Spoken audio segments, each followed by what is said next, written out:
지난 시간 우리가 사도행전의 말씀을 묵상하면서 바울과 바나바가 이고니온이라는 곳에서 이제 오래 머물러 복음을 전하길 원했으나 결국 반대하는 유대인들이 와서 그 정부 관리들까지 그들을 반대하도록 만들면서 결국은 도망을 가야 했고, 도망을 가게 된 곳이 더 아래쪽으로 내려간 루스드라와 더베라고 하는 곳에 갔었다고 말씀을 나눴었습니다.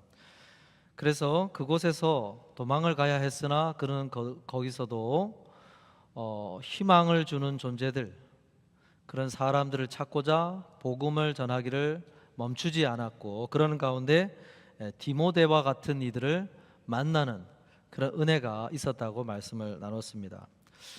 오늘 본문도 역시 루스드라에서 일어난 일들을 계속 소개해 주는 본문 말씀인데, 루스드라라고 하는 곳은 유대인들이 거의 살고 있지 않는 그런 곳입니다. 그래서 주로 헬라인들이 머물고 있는, 그리고 디모데조차도 어머니는 유대인이었으나 아버지는 헬라인인 그런 가정이었다고 말씀을 드렸었지요. 그렇기 때문에 회당이 없지요. 회당이 없어서 이전까지는 회당이 있는 유대인들에게 복음을 전하러 갔기 때문에 복음의 메시지라고 하는 것은 구약 성경을 기반으로 해서 예수 그리스도께서 누구신지를 소개하는 그런 내용들이 주된 복음의 메시지였습니다. 그런데 오늘 본문 속에서는 유대인들이 아닌 헬라인들을 대상으로, 그 현지 로컬 사람들을 대상으로 복음을 전해야 했기 때문에 어떤 메시지의 내용도 좀 달라졌을 것이고, 그리고 그 속에서 역사하신 하나님의 능력의 모습도 조금 다른 그런 모습을 우리가 볼 수가 있습니다. 특별히 현장에서 일어난 아주 큰 기적의 능력, 이것이 먼저 소개가 되고 있는데, 본문 8절 10절을 보니까 루스드라에 발을 쓰지 못하는 한 사람이 앉아 있는데 나면서 걷지 못하게 되어 걸어본 적이 없는 자라. 바울이 말하는 것을 듣거늘 바울이 주목하여 구원받을 만한 믿음이 그에게 있는 것을 보고 큰 소리로 이르되 내 발로 바로 일어서라 하니 그 사람이 일어나 걷는지라. 바울이 어떤 사람을 주목하게 되었고, 그 주목하여 본 일을 어떤 사람인지를 이제 소개를 하고 있지요. 특별히 사도행전을 기록하는 누가는 의사로 알려진 사람입니다. 그래서 굉장히 자세하게 그의 신체적인 특징을 소개를 해주고 있어요. 발을 쓰지 못하는 사람이었다 소개했다가 나면서 걷지 못하게 되어 걸어본 적이 없는 자라, 이렇게 세 번에 걸쳐서 자세하게 소개하면서 그 당시 의학으로는 치료가 불가능한 그런 신체적인 장애를 가진, 어려움을 가진 그런 사람이었다라고 소개를 하고 있어요. 근데 바울이 그를 주목하게 보게 되었다고 소개를 하는데, 그런 신체적인 것 때문에, 장애를 가졌다는 것 때문에 그를 주목하여 본 것이 아니라 다른 이유 때문이었다고 소개를 하죠. 9절에 보니까 구원받을 만한 믿음이 그에게 있는 것을 보았다 그랬어요. 구원받을 만한 믿음이 보였기 때문에 그를 주목하여 보게 되었다고 이렇게 소개를 하고 있어요. 참 재밌는 것이 믿음을 볼 수 있었다고 소개를 하고 있지요. 여러분, 믿음이라는 것은 볼 수 있는 것입니까? 볼 수 없는 것입니까? 믿음이라는 것은 오늘 본문을 보니까 볼 수 있는 것으로 소개를 하고 있어요. 믿음은 볼 수 있다. 그러면 무엇을 통해 바울은 그의 믿음을 본 것일까요? 9절을 한 번 더 다시 가만히 보면 바울이 말하는 것을 듣거늘 그러지요. 말하는 것을 듣거늘. 그 말은 그의 바울이 복음을 전하는 그 말씀을 듣는 데에서 그의 믿음을 보았다고 소개를 하는 것입니다. 여기서 헬라어 원문에 듣거늘이라고 하는 이 동사는 미완료형으로 쓰였어요. 그 말인즉슨 바울의 말을 한 번 듣고 끝낸 것이 아니고 계속해서 처음부터 끝까지 온 마음을 집중해서 계속해서 경청하고 있는, 집중하여 듣고 있는 모습이었다고 소개를 하는 것입니다. 바울은 말씀을 계속 전하면서 그가 계속해서 처음부터 끝까지 주목하여 경청하고 있는 그의 모습을 보면서 무언가 그 안에 지금 하나님이 주신 믿음이 자리하고 있는 것이구나 하는 것을 감지했다는 거예요. 이것을 믿음을 보았다라고 소개를 하고 있는 것입니다. 여러분, 믿음은 볼 수 있는 것이다. 그런데 그 믿음은 어떻게 보는 것이냐? 그것은 하나님의 말씀 앞에서 보여지게 되는 것이다 라고 소개를 하고 있는 것이지요. 그리고 조금 더 복음적으로 얘기하자면 말씀이 육신이 되어 이 땅에 오셨던 예수 그리스도, 그분 앞에서 우리의 믿음이 드러나는 것이라고 소개를 하고 있는 것입니다. 복음을 들으면 믿음 있음과 믿음 없음이 확연하게 구분이 되지요. 복음을 받아들이는 자가 있는가 하면 복음을 거부하게 되는 것입니다. 이 두 개 중에 선택이 있게 되지요. 그러니까 복음 앞에서 우리의 믿음이 있는가 없는가가 드러나게 된다는 것입니다. 그리고 나중에 말씀이 육신이 되어 오셨다가 다시 말씀의 자리로 돌아가신 그 예수 그리스도 앞에 설 때에 우리의 믿음이 있느냐 없느냐가 거기서 드러나게 된다는 것을 오늘 말씀을 통해서 알 수가 있습니다. 우리는 개인적으로 말씀을 묵상해 가다 보면 어떤 말씀 앞에 서면 우리의 믿음이 없는 것을 확인하게 돼요. 내가 이 부분에서는 믿음이 없구나. 예수님의 12 제자들도 도마와 같은 이는 예수님을 부활하셨다고 하는 소식을 듣기만 해서는 믿음을 갖지 못했어요. 내가 만져보지 않고는, 내 눈으로 확인해 보지 않고는 나는 도저히 믿을 수 없노라 하는 제자들이 있었던 것처럼 우리가 어떤 부분에서는 이 어떤 말씀 앞에 서면 굉장히 나의 믿음이 없음을 확인하는 그러한 모습들을 발견할 때가 있습니다. 거기에 있는 많은 무리들 중에 오늘 바울이 전한 복음의 말씀 앞에서 구원받을 만한 믿음이 거기서 드러났다고 성경이 소개를 하는 것이죠. 여기서 믿음은 믿음인데 구원받을 만한 믿음이라고 이렇게 표현을 하고 있습니다. 구원받을 만한 믿음, 그것은 뭘 얘기하는 걸까요?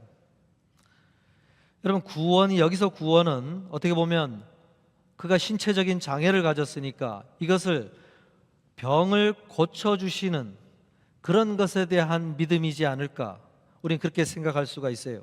그런데 사도 바울은 그에게만 복음을 전하는 것이 아니라 거기에 있는 무리들 전체를 향하여 복음을 전했기 때문에 그는 예수 그리스도에 대해서 아마 복음을 전했을 것입니다. 특별히 병 고침에 대해서 말씀을 전한 것이 아니라 예수 그리스도, 그분이 누구신가, 하나님이 누구신가 하는 것에 대한 복음을 전했을 것이에요.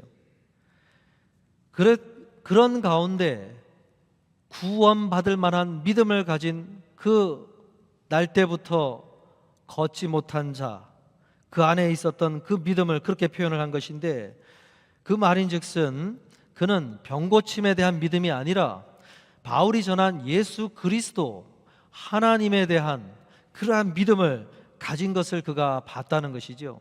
그러면서 그에게 이런 믿음이 있다면, 내가 그에게 선포함으로 기도한다면 하나님께서 그에게 그런 병고침에 그런 하나님의 능력이, 은혜가 일어나지 않을까 하는 차원에서 그를 주목해보며 이후에 일들을, 기도를 했다는 것을 알 수가 있어요.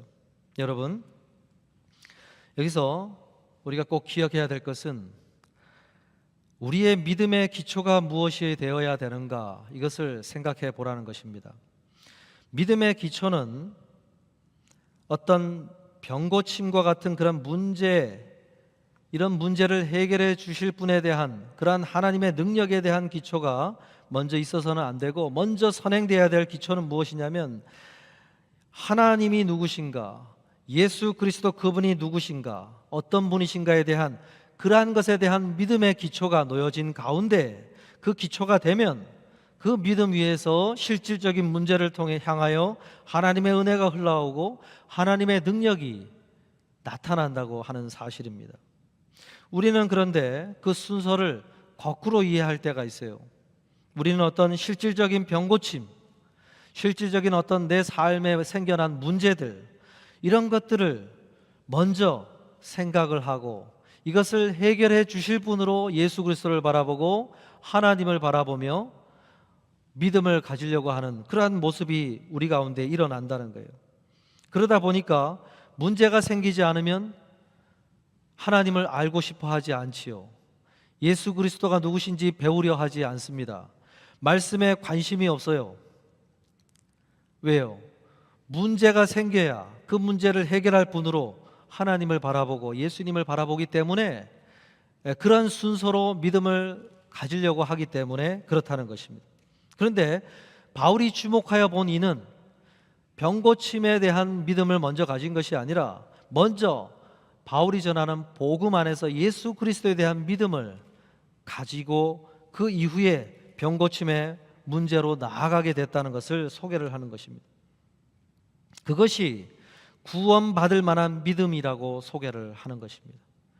여러분, 우리가 연초에 제가 말씀을 드린 것은 어떤 것이든지 좋으니까 개인이 경건 생활을 작정하시고 그 경건 생활을 갖고 가시라 말씀을 드렸어요.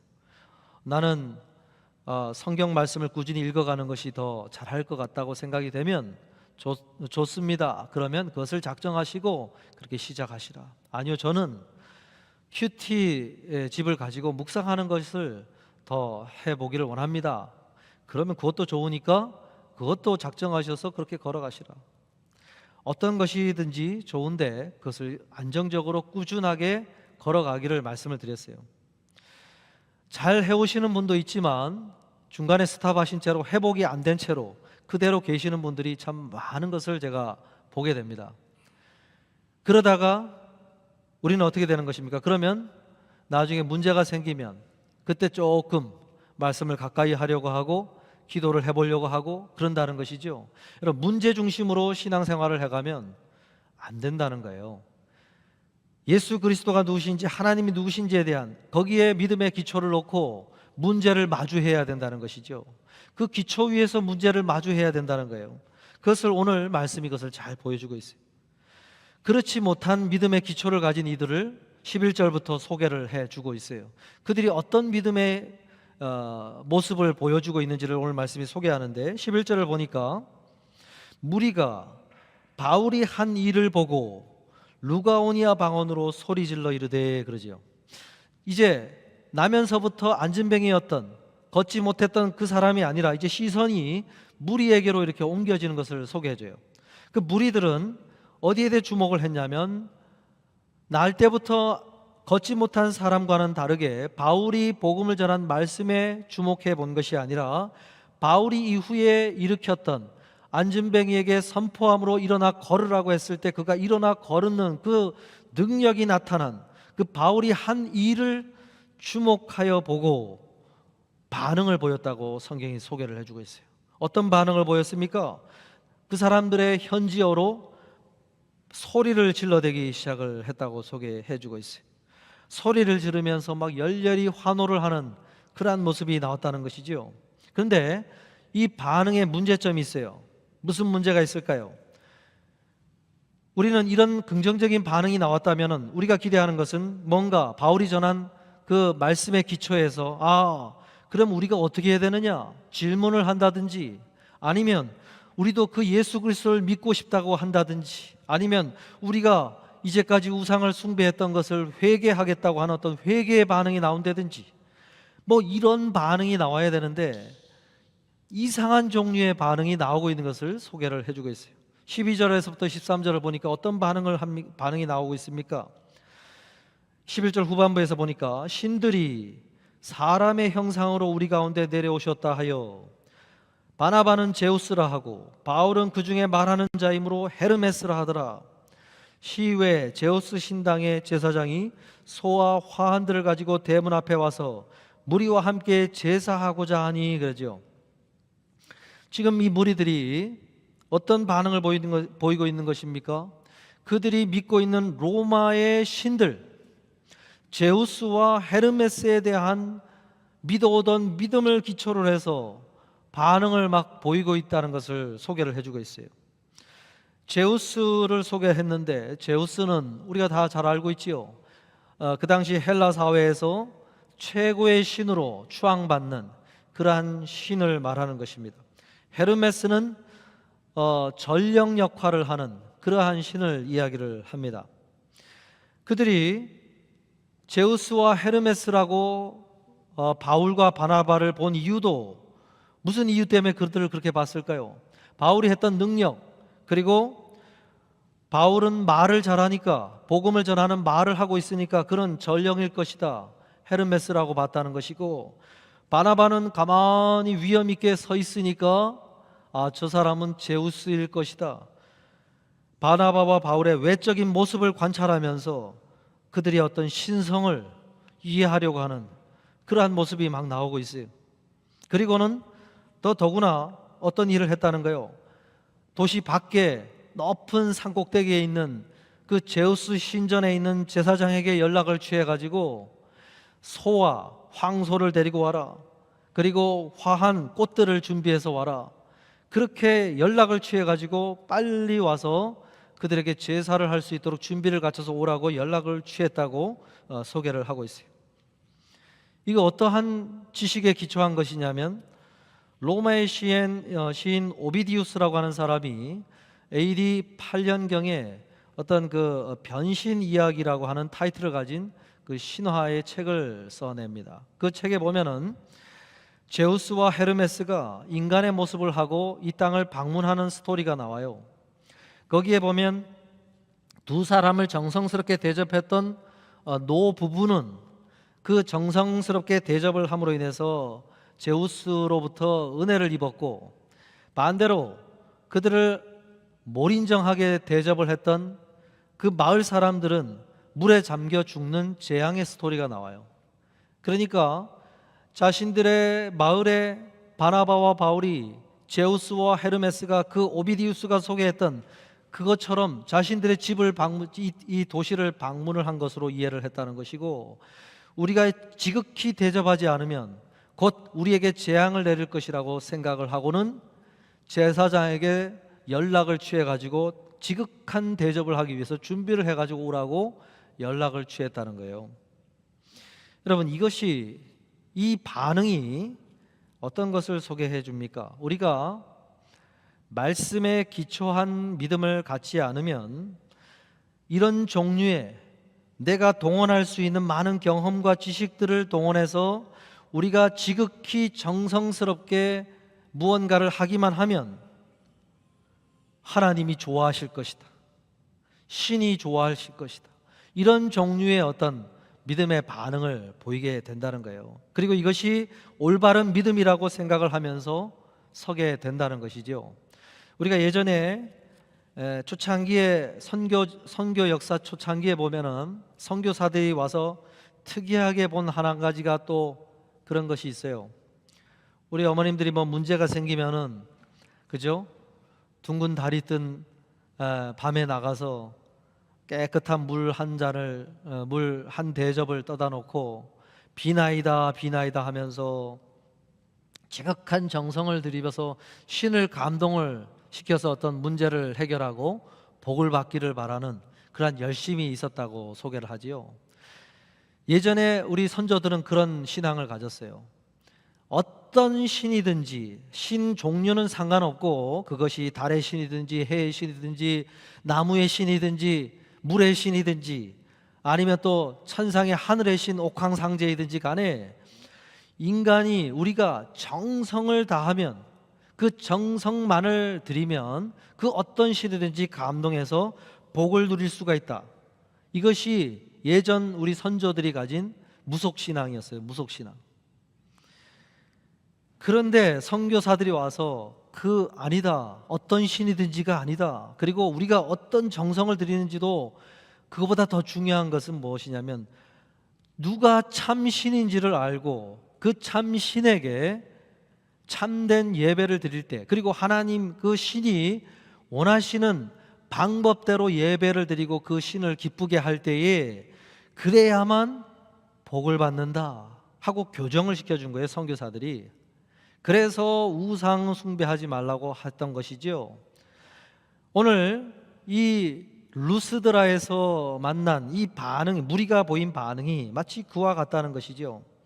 근데요, 이런 믿음이 어떤 문제점이 있느냐? 나중에 15절 19절에 보면은 이제 바울이 뛰어들어가서 자신들이 신이 아니라는 걸 이야기를 하고 그것들을 하지 못하게 하면서 그런 일들을 일으키는데, 그 장면을 보면은 이렇게 소개되죠. 15절부터 19절에 보니까 이르되 여러분이여 어찌하여 이러한 일을 하느냐? 우리도 여러분과 같은 성정을 가진 사람이라. 18절에 가면 이렇게 말하여 겨우 무리를 말려 자기들에게 제사를 못하게 하니라. 근데 어떤 반응이 나옵니까? 19절에 유대인들이 안디옥과 이고니온에서 와서 무리를 충동하니 그들이 돌로 바울을 쳐서 죽은 줄로 알고 시외로 끌어내치니라.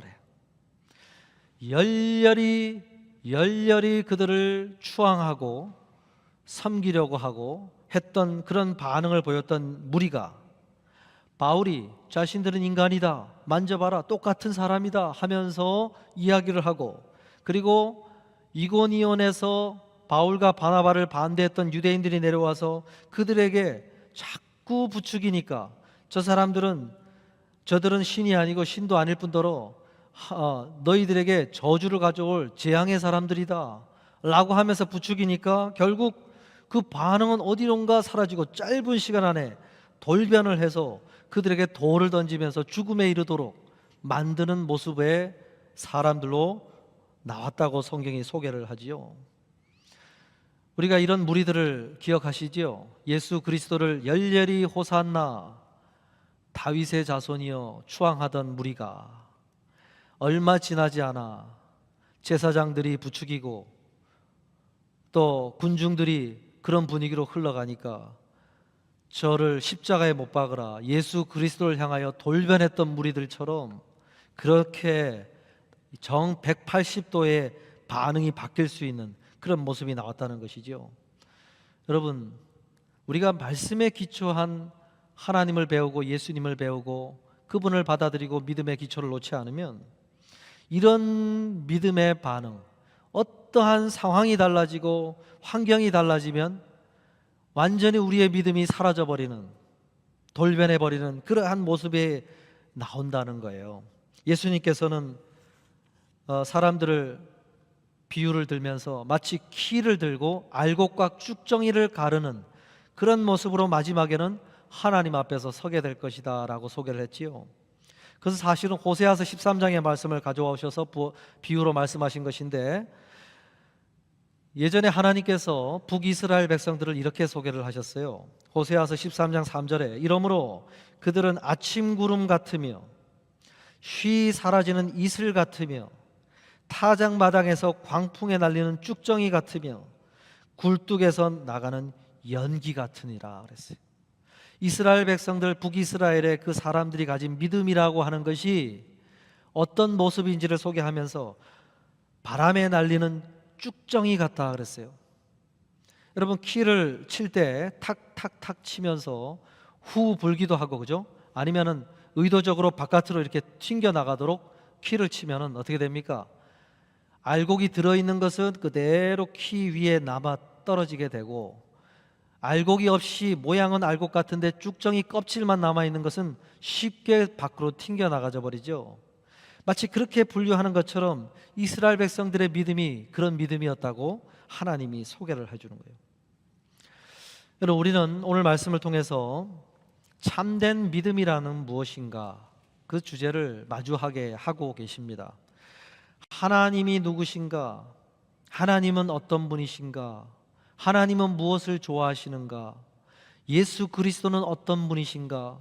그분은 우리를 위해서 무슨 일을 하셨고 우리에게 무엇을 부탁하셨나, 이런 종류의 하나님이 하신 말씀을 소개한 말씀으로부터 기초를 놓고 쌓아 올려진 믿음이 아니라고 한다면, 문제 중심적으로, 나의 필요 중심적으로 그런 차원에서 하나님을 찾고 하나님을 믿으려고 한 그런 믿음의 종류를 가진 사람이라고 한다면, 우리는 인생 가운데 벌어지는 광풍과 같이 날아오는 바람 위에서 내가 언제 하나님을 믿었는가 싶을 정도로 쉽게 믿음을 잃어버리는 그러한 모습으로 서게 된다는 것입니다. 그런 믿음은 언제라도 하나님의 능력이 나타나지 않고, 하나님이 바울이 보았던 구원받을 만한 믿음을 가진 그에게 하나님의 능력이 임하는 그런 것을 경험할 수 없다는 것입니다. 사랑하는 성도 여러분, 오늘 우리의 믿음을 한번 점검해 보실 수 있기를 바랍니다. 오늘 말씀을 마무리하면서 오늘 본문 14절 15절에 소개하고 있는 메시지 한 가지를 나눠드리면서 마무리를 하려고 합니다. 여러분, 이러한 무리의 반응을 보면서 바나바와 바울이 어떻게 했습니까? 옷을 찢었다 그랬어요. 14절에 보니까 바나바와 바울이 듣고 옷을 찢고 무리 가운데 뛰어들어가 소리질러 멈춰라 라고 소리를 질렀다는 것이죠. 여러분, 옷을 찢는다는 것은, 유대인들에게 옷을 찢는다는 것은 말로 표현할 수 없을 정도의 극도의 슬픔이 내 마음속에 있을 때 이걸 찢는 것으로 표현을 하는 거예요. 바울과 바나바는 하나님의 복음을 전했는데, 예수 그리스도에 대한 복음을 전했는데 그런 반응이 나오면서 너무나 마음이 슬퍼졌다는 거예요. 왜 그랬습니까? 하나님이 아니라, 하나님이 높아지시는 것이 아니라 자신들의 이름이 높아지는 걸 보면서 너무나 가슴이 아팠다는 거예요. 여러분, 이것이 참 믿음이지요. 어떤 것이 참 믿음입니까? 하나님이 높아지지 않고 내가 높아지는 것을 보면서 마음이 아파하는 사람들, 이것이 참 믿음을 가진 사람들의 반응이라는 거예요. 사단은 예수님을 시험할 때 자꾸 어디로 데려갔습니까? 꼭대기로 데려가요. 성전도 꼭대기, 산에 데리고 갔는데 산도 꼭대기. 사단은 꼭대기를 좋아해요.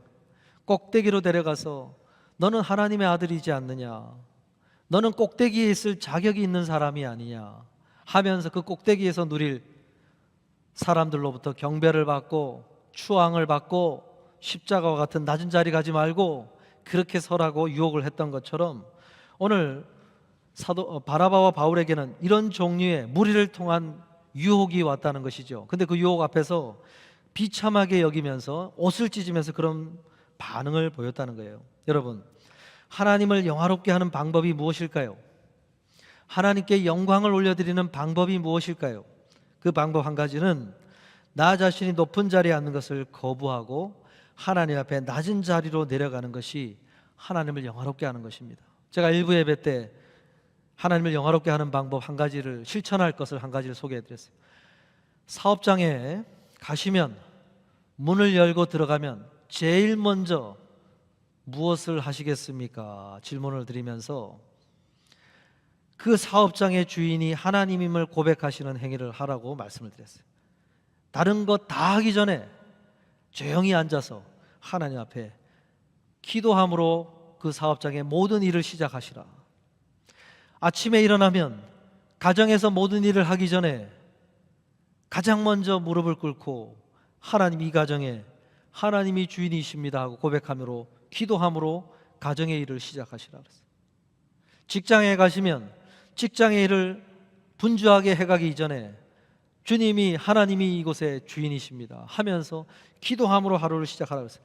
그것이 하나님을 높이고 나는 낮은 자리로 내려가는 그런 방법이요, 하나님을 영화롭게 하는 모습이라고 소개를 해드렸습니다. 사랑하는 성도 여러분, 오늘 예배 자리에 서 있는 우리가 왜 이 자리에 서 있는지 아십니까? 우리는 예배를 드려야 될 예배의 낮은 자리에 서 있을 사람이라고 하나님 앞에 고백하는 것이요, 하나님은 우리의 예배를 받으시기에 합당하신 분이심을 고백하는, 그래서 하나님을 영화롭게 하는 것이 이 예배 가운데 일어나는 것입니다.